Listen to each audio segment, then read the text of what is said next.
We just had a manatee swim right past us. That's so cool!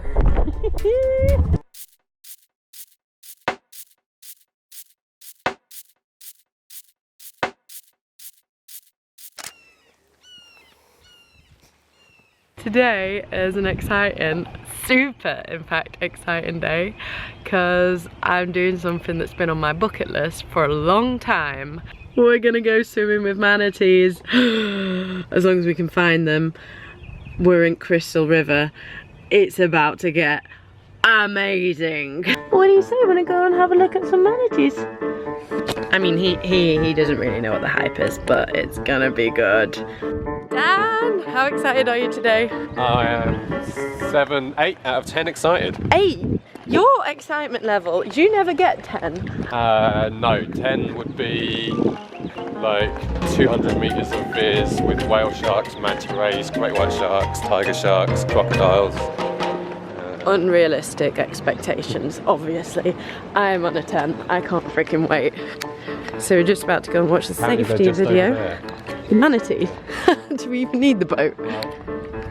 It means we have control. Yeah, which is good. Kings Bay is home to the largest aggregation of manatees in a natural environment. The Florida manatee is protected by the Marine Mammal Protection Act of 1972, the Federal Endangered Species Act. £100,000 Manatees fine. are commonly found For what? roaming in traffic boat waterways. Don't touch and the are frequently manatees. struck, We won't injured, or touch the killed by manatees. boats.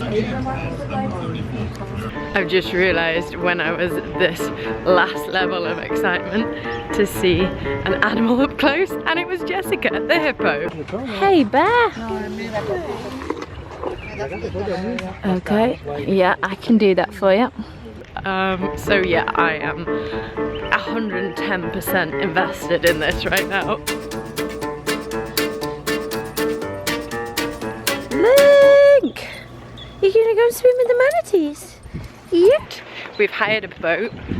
We were going to do a little eco tour, but actually we decided in the end it would be better because we've got Link the dog with us. So there's going to be 3 people and a dog on board our boat. Here's our boat crew. Lauren is the captain with no hands. Dan's still faffing for his drone. And Link is spotting manatees every which way.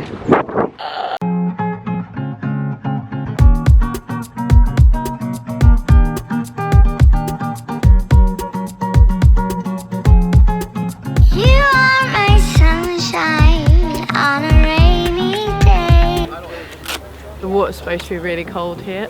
This isn't over dramatic. Apparently, it is actually really cold. Dad, you're gonna freeze in here. It's super cold. Not in my 7 mil. Okay, so I am literally just gonna hope for the best. Stick my fins on, put my snorkel on, and I suppose follow the crowd. And I'm gonna be taking the GoPro so we can get my foot in. You're not coming, Link. You're not coming. Pardon? Your dog. He's already getting more attention than the manatees. Alright, let's go. I guess I'm going to head that way, away from the boats.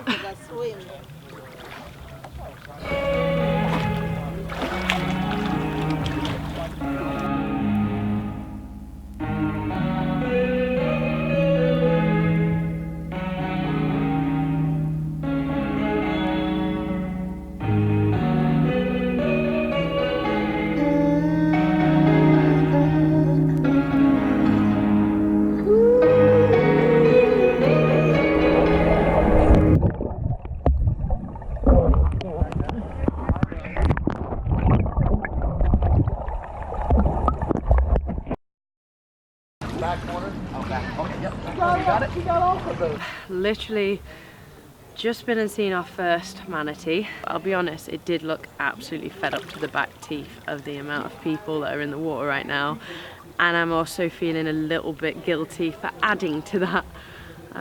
So I think the plan is we're going to move on, find somewhere a bit quieter, see whether or not any manatees sort of approach us, and not feel like we're hassling one poor manatee. It is an absolute traffic disaster. Where does ecotourism just become tourism? And how on earth do you regulate this so that it isn't actually going to have an effect on the animals and impact their habitat, impact their behaviour, impact their ecosystem? Yeah, it's tricky, this.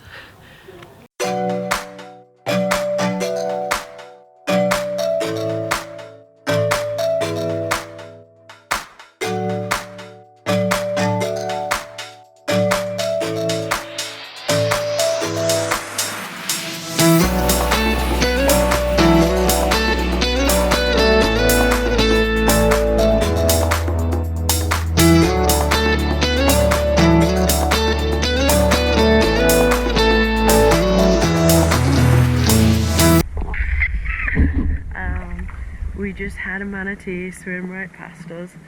There's no seagrass around here, so what they're doing is they lay on the bottom, fast asleep, and then about every 15 minutes or so, they float up to the surface and then open their nostrils. They don't even wake up, and then they float back down again, or sink back down again.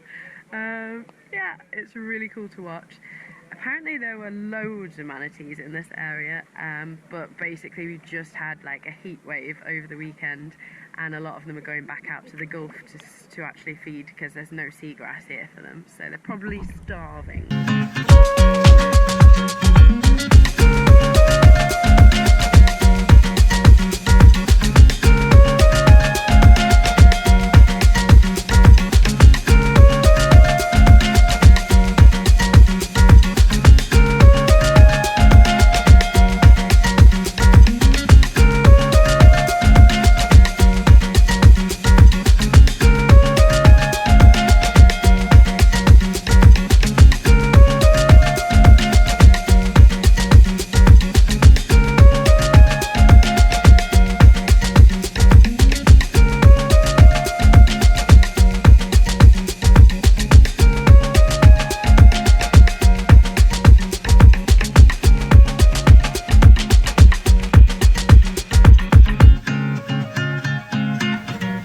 We got really close, not meaning to, because we actually met on our way out of there. It's a really narrow passage, and you cannot maneuver, you just literally have to back up.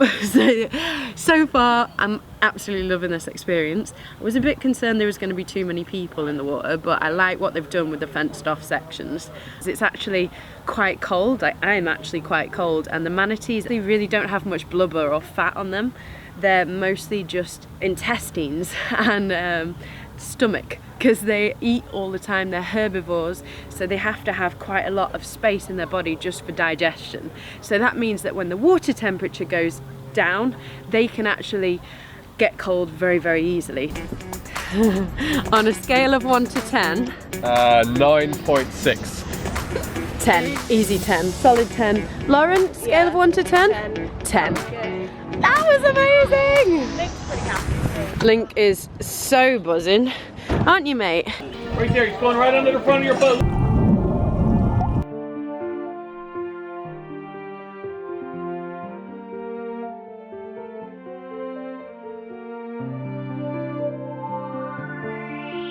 That was too close, probably. That heck of a shot.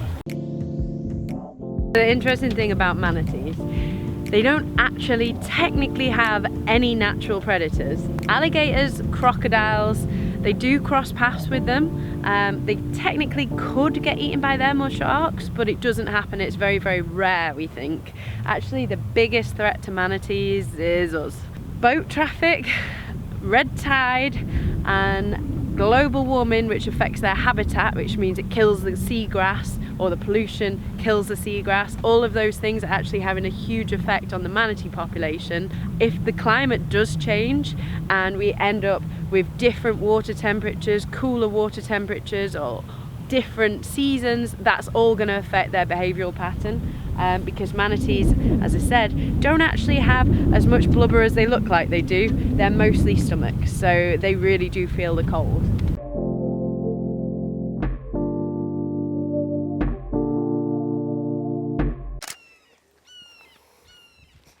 This morning I had to spook one of them off because he was getting a little interested. Use the defog? Yeah, I've got the defog. I'll see him